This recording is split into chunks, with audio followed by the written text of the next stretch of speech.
course, we had the negotiations that were going on here in our area between the two cities, between the two airports, between the two major carriers. And so you had all of that finally began to be worked out. And then when we introduced the bill, we had people who thought there should be no lifting of the Wright Amendment, people who thought there should be an immediate lifting of the Wright Amendment.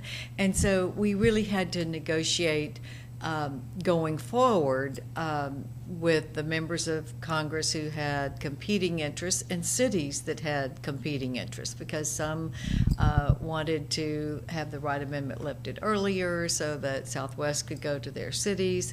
And so it became a very difficult time when I was trying to get the bill through the Senate and then the House, because the House had competing interests as well.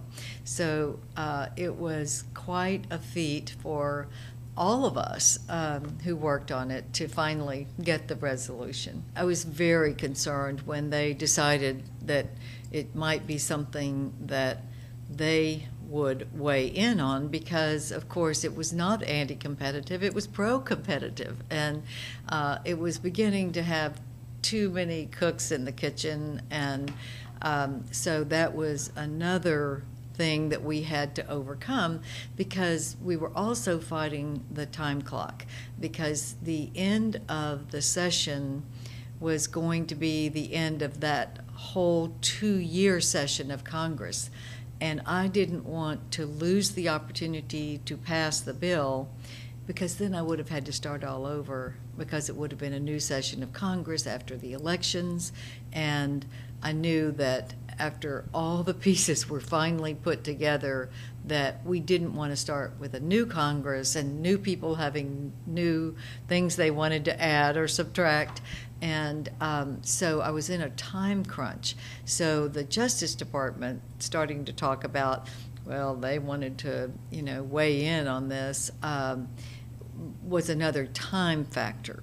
Because in the end, I had to sit on the floor of the Senate all day, because one of the other members was holding up everything going through the Senate floor. And we had passed it in the Senate. The House had finally passed it with their amendments, and I had to get the final passage through before the end of the session in December.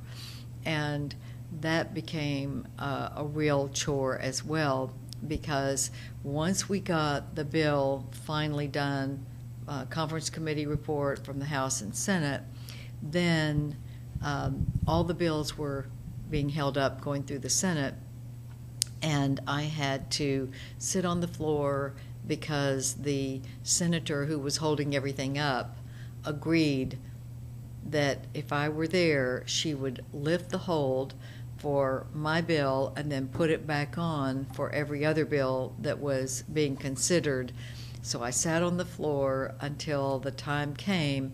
The Democratic clerk said, "This is your time." And I stood up. I got the bill in. I called Senator Cornyn quickly and said, "If you want to speak, come now." And he did. We spoke. We passed it. And the bill passed the Senate. It was the last bill that passed the Senate that year, because everything else was held up on a different issue. So it was a big drama at the end, but certainly now we're going to hopefully see a lot of benefits from the lifting of the Wright Amendment.